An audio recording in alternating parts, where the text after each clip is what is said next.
Hujan deras semalaman membuat banjir bandang menerjang wilayah Kecamatan Gubuk, Kabupaten Grobogan, Jawa Tengah. Selasa, tanggal 6 Februari tahun 2024, air bah meluap-luap dengan deras hingga menutup jalan utama Semarang Purwodadi di Simpang Pasar Gubuk.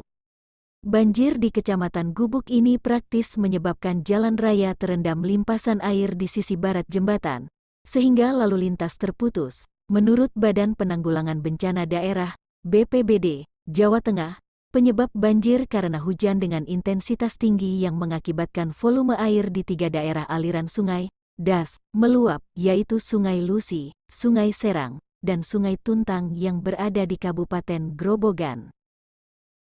Data Badan Penanggulangan Bencana Daerah, BPBD, Jawa Tengah pada Selasa, tanggal 6 Februari tahun 2024, banjir tersebut merendam 32 desa di 12 kecamatan di Kabupaten Grobogan, yaitu Kecamatan Godong, Tawangharjo, Geyer, Tegowanu, Penawangan, Purwodadi, Toroh, Karangrayung, Kedungjati, Tanggungharjo, Grobogan, dan Gubuk.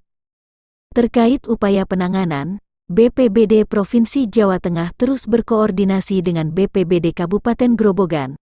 Hal itu untuk memastikan kondisi di lapangan, baik evakuasi masyarakat terdampak, penyiapan dapur umum, dan distribusi logistik yang diperlukan.